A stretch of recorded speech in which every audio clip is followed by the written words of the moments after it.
La Corte de Apelaciones rechazó el recurso de protección interpuesto por la agrupación de familiares de detenidos desaparecidos para evitar el homenaje a Augusto Pinochet, por lo que finalmente el documental podrá ser exhibido este domingo en el Teatro Caupolicán. Para ahondar en este tema conversamos con la directora ejecutiva de Amnistía Internacional en Chile, Ana Piquer. ¿Qué tal? Muchas gracias por estar junto a nosotros.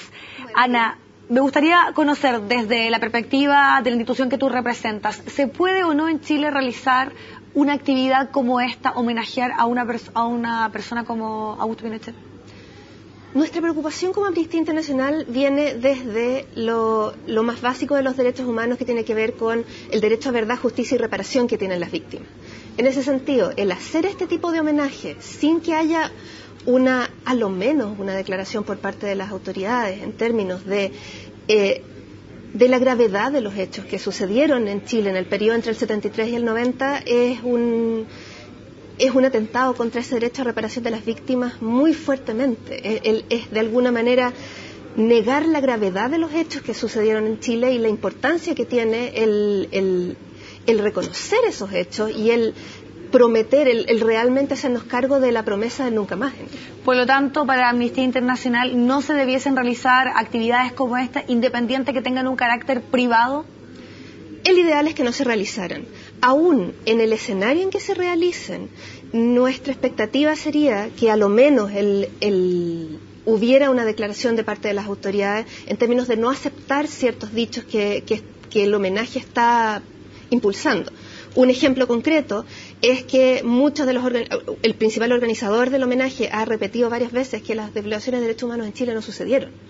que eso es algo que nunca pasó, que eso es algo que que es mentira o que no es negar derechamente, y eso es algo que no es aceptable desde el punto de vista del derecho a reparación de las víctimas. En Chile nos dimos una serie de mecanismos que han reconocido una cierta cantidad de casos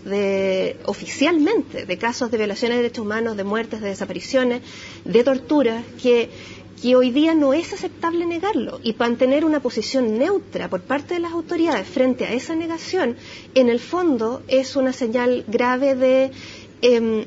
restarle importancia. ¿Qué ha faltado por parte de las autoridades? Porque nosotros hemos escuchado a los distintos representantes del gobierno, a quienes obviamente han tenido que responder ciertas inquietudes con respecto a este tema, quienes plantean,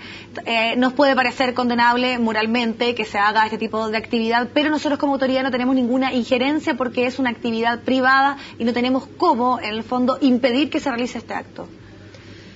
A lo menos desde Amnistía Internacional habríamos esperado una toma de posición más clara, de no decir esto es una opinión más entre muchas opiniones, porque el hecho de que se hayan cometido violaciones de derechos humanos en Chile es algo que ya no es opinable, que es algo que sucedió, que todavía hay un foco de impunidad importante en esa materia, y que el simplemente aceptar como una opinión válida el que no se produjeron violaciones de derechos humanos en Chile también es una manera de afectar esos derechos humanos, y en particular, como te decía, el derecho a verdad, justicia y reparación, y sobre todo a la reparación que tienen las víctimas.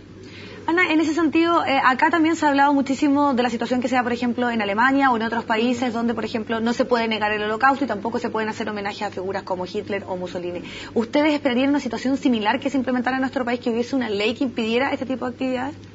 Ese es un mecanismo más. En el fondo, el derecho a reparación involucra una serie de mecanismos, en el fondo.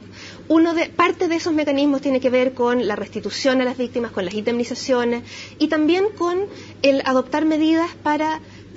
de satisfacción, de reconocimiento de los hechos, y también con generar una serie de garantías de no repetición. Y en ese sentido, una ley es un mecanismo. Pueden haber otros mecanismos, pero tiene que de cualquier manera asegurarse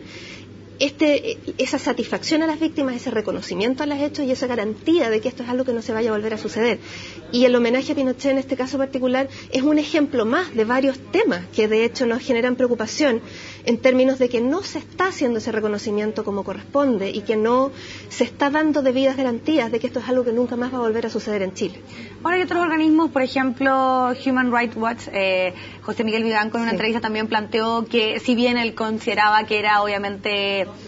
no era partidario, no le parecía, era inconveniente este tipo de actividades, pero sí existía la libertad de poder realizarlas. De nuevo, en la misma línea, nuestra preocupación como Amnistía Internacional va desde el lado del derecho a reparación de las víctimas.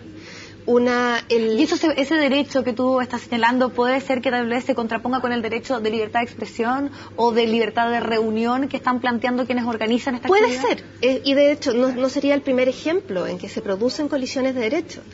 pero eso significa de que hay que buscar mecanismos que permitan equilibrar, que permitan de alguna manera afectar el mínimo posible los derechos para ambos. Y en ese sentido es que te decía que a lo menos en este caso se habría esperado una reiteración por parte de las autoridades en el sentido de que no es posible negar las violaciones de derechos humanos en Chile, porque aceptar la negación es una manera de restarle importancia, y cuando eso se suma a que ya tuvimos el caso del homenaje a Krastov, eso se suma a que una cantidad mínima de personas que han sido imputadas por violaciones de derechos humanos en Chile cometidas en la dictadura están realmente cumpliendo penas de cárcel. Cuando eso se suma a la impunidad que estamos viendo hoy día frente a las denuncias de violencia policial, te genera un ambiente, una sensación de impunidad que es muy grave y que es muy delicada desde el punto de vista de lo que te decía, de garantizar la no repetición de este tipo de situaciones en Chile. Ana, todo parece indicar que lo de mañana va a estar complejo, podríamos decir, sobre todo porque han habido llamados abiertos a hacer estas funas en contra de quienes participen en esta actividad. ¿Cuál debiese ser en ese sentido el rol del Estado, del gobierno, dada esta situación que tiene que en el fondo valer por quienes participan de esta actividad, pero también de quienes quieren manifestarse en contra de quienes participen de este homenaje a Pinochet? En ese sentido, de nuevo, las contramanifestaciones debieran estar permitidas de la misma forma. Siempre, como hemos repetido en muchas ocasiones, por supuesto está el deber del Estado de resguardar el orden público y la seguridad de los vecinos del barrio, pero esperamos que eso se haga también dentro del contexto de los derechos humanos, en el sentido que el actuar policial, sobre todo en el control de estas contramanifestaciones, claro, se haga dentro de los estándares de derechos humanos y del uso de la fuerza, y que no se produzcan otra vez más denuncias de uso excesivo de la fuerza, que lleguen uso indebido de carros lanzaguas, y que volvamos en el fondo a las mismas denuncias que hemos tenido y que de nuevo además se vuelvan a no investigar. Perfecto, Ana, te agradecemos muchísimo que nos hayas acompañado, sin duda un tema que va a seguir y va a dar mucho que hablar. Vamos a estar atentos a lo que suceda mañana, pero te agradecemos haber sostenido esta conversación acá. Ok, muchas gracias a ti. Bueno, y ustedes los invitamos a que continúen junto a nosotros con la revisión de todas las noticias.